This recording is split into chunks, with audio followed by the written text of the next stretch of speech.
Good morning बच्चों। आज 11वीं के अर्थशास्त्र में हम देखेंगे समंकों का बिंदु रेखी प्रदर्शन।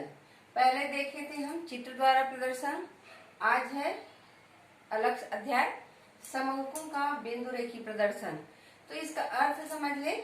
बिंदु रेखी प्रदर्शन मतलब जो भी हम समंक सारणी एकत्र करते हैं, आंकड़ा तैयार करते हैं, उसको हमको बिंदु के रूप में उसको हम प्रस्तुत करते हैं। उसको आकर्षक बनाने के लिए और हम उसको सुंदर बनाने के लिए इसको बिंदु रेखी द्वारा प्रस्तुत करते हैं। ऐसे तो ये बिंदु हमको बताता है कि धनात्मक जा रहा है, ऋणात्मक जा रहा है। तो बिंदु रेखी प्रदर्शन जो है समंकों को बिंदु द्वारा प्रदर्शित करना। आंकड़ों को और अधिक सरल बनाने के लिए, समझने योग्य बनाने के लिए जो हम अध्ययन किए रहते हैं उसको हमको बिंदु रेखी द्वारा प्रदर्शन करना ही बिंदु रेखी प्रदर्शन कहलाता है। अब देखते हैं बिंदु रेखी प्रदर्शन के गुण, लाभ, उपयोगिता। जो भी पूछे, गुण भी पूछ सकते हैं, लाभ भी पूछ सकते हैं, उपयोगिता भी पूछ सकते हैं। उसमें है आकर्षक, रुचिकर एवं प्रभावपूर्ण। बिंदु रेखी प्रदर्शन जो है आकर्षक, रुचिकर एवं प्रभावपूर्ण होना चाहिए। लोगों के मन में प्रभाव डालना चाहिए और उसको देखने की, पढ़ने की, समझने की रुचि होनी चाहिए और देखने में आकर्षक लगना चाहिए। आकर्षक लगेगा तभी रुचिकर होगा और लोगों के मन में प्रभाव बनाएगा। तो बिंदु रेखी हमको ऐसा बनाना है जो आकर्षक हो, रुचिकर हो, प्रभावपूर्ण हो। दूसरा है समय और श्रम की बचत। जब भी हम बिंदु रेखी बनाते हैं तो उसमें हमको समय की बचत होती है, श्रम की भी बचत होती है, क्योंकि कम समय में अधिक अच्छे से हम बना सकते हैं और अच्छे से समझा सकते हैं और सरलता से लोगों को समझ में आ सकता है। तीसरा है तुलना को सरल बना देना।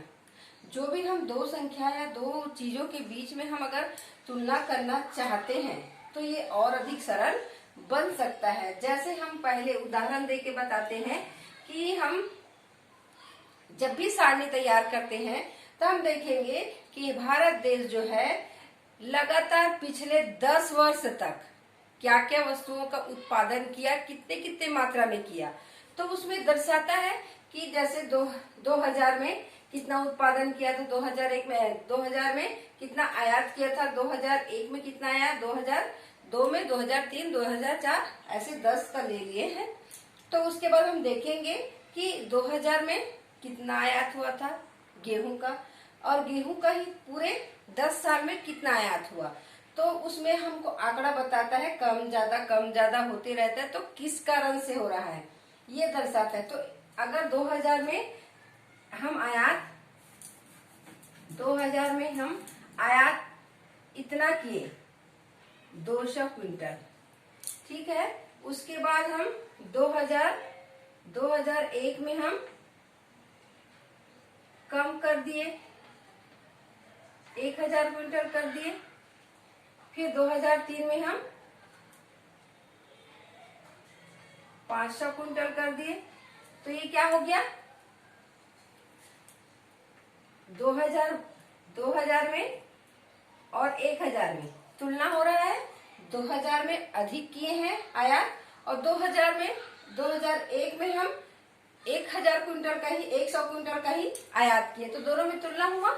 तो दो जो संख्या है उसमें, इसमें तुलनात्मक अध्ययन होता है। तुलना करते हैं कि 2000 में हम ज्यादा मंगाए थे, उसके बाद 2001 में कम मंगाए, 2002 में और कम मंगाए, या 2003 में हम और ज्यादा मंगा सकते हैं। तो ये है तुलनात्मक, दो के बीच में तुलना करना। तो तुलना को और सरल बना देता है, लोगों को और आसानी से उसमें समझ में आ जाता है। चौथा है जटिल समंक को सरलता प्रदान करना।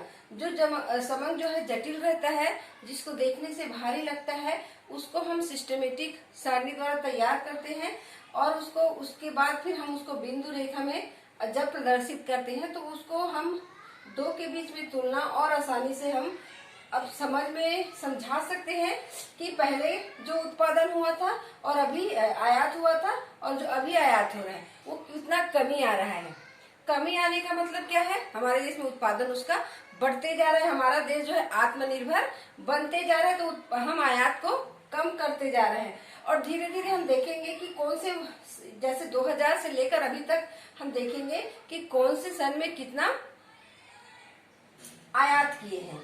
तो हम आयात ज्यादा करते हैं उसमें हमारे देश को फायदा नहीं है, हम आयात कम करते हैं तो हमारे देश को फायदा है, क्योंकि हम अपने देश की पूंजी दूसरे जगह नहीं दे रहे हैं, तो खर्चा नहीं कर रहे हैं। तो यही दर्शाता है, लोगों को अच्छे से समझ में आ जाता है। स्थायी प्रभाव, लोगों के मन में ये प्रभाव जो है स्थायी रूप से रहता है, क्योंकि कभी कभी हम भूल जाते हैं समंक का चित्र, कभी भूल जाते हैं, समंक को भी भूल जाते हैं, आंकड़ा जो है, संख्या जो है हमको भूले जैसे हो जाता है। परंतु ये चित्र को देखने से हमको बहुत दिन तक इसका आंकड़ा याद रहता है, कि ये हम नहीं भूल पाते, क्योंकि ये चित्र आकर्षक रहता है, रुचिकर रहता है। छठवां दिया है गणितीय ज्ञान को टालना। गणितीय ज्ञान, इसमें विशेष ज्ञान की आवश्यकता नहीं होती, क्योंकि हमको बहुत ज्यादा इसमें जानना समझना नहीं रहता।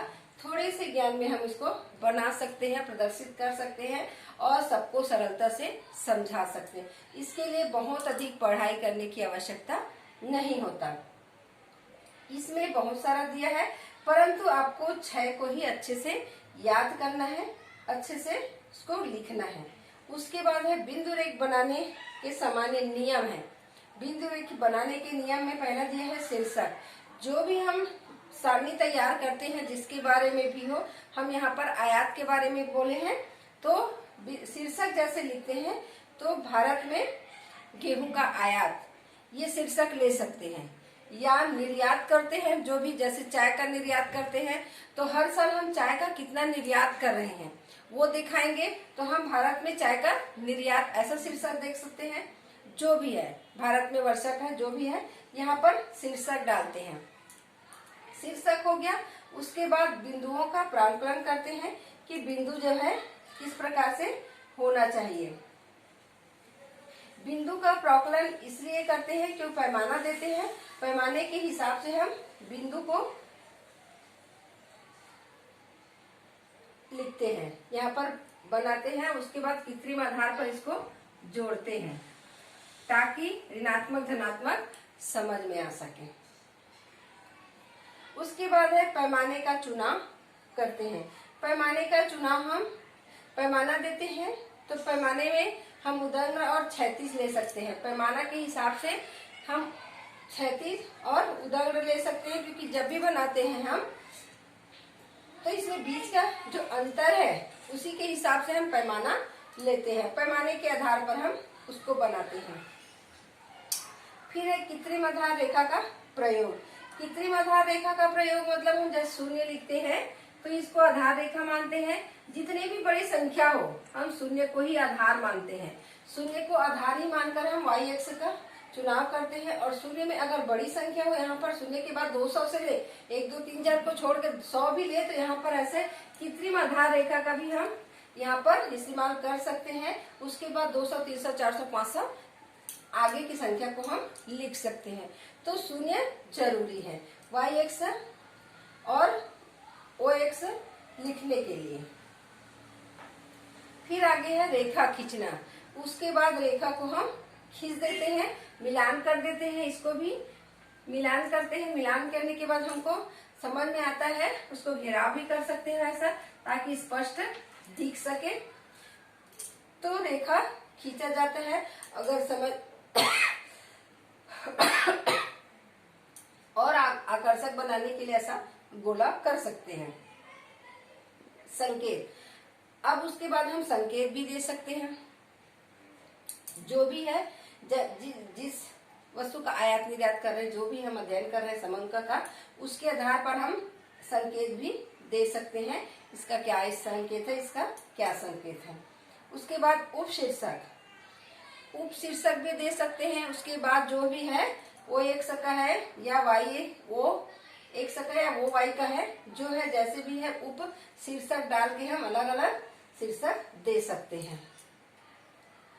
स्रोत, जो भी स्रोत है जहां से भी हम लिए हैं, जैसे हम ये बिंदु रेखी समंक जो है एकत्रित करते हैं, जहां से भी लिए हैं, प्रपत्र से लिए हैं, जो वहां जाकर लिए हैं, जैसे भी जानकारी हमको मिला है उसका हम स्रोत लिख सकते हैं। नीचे में हम दर्शकों को बताने के लिए समंक कहाँ से लिए हैं, कैसे आंकड़ा तैयार किए हैं, ये सही है कि गलत है, जैसे भी हो जानकारी हम कहाँ से एकत्रित किए ये स्रोत हम दे सकते हैं। सारणियों का प्रदर्शन, फिर उसके बाद उसी के अनुसार सारणी हम वहाँ प्रदर्शित कर सकते हैं। जैसे स्रोत लिखे हमको कहाँ से ये सब चीज मिला है, जो है निर्यात किए आयात किए, तो जहाँ आयात निर्यात का लेखा जोखा रहता है वहां से हम ले सकते हैं इसको कि कौन कौन से सन में कौन कौन सा निर्यात किए हैं हम, उसके हिसाब से। तो उसी को सारणी द्वारा हम इसको प्रदर्शित भी कर सकते हैं, सारणी से दिखा सकते हैं नीचे, ताकि जो चित्र को देखेंगे और सारणी को देखेंगे तो उसको और अच्छे से समझ में आ सके, बारीकी से वो ध्यान दे सके और उसको दोनों को मिलाकर सारणी में और किसी प्रकार का कोई संदेह न रहे। उसके बाद आगे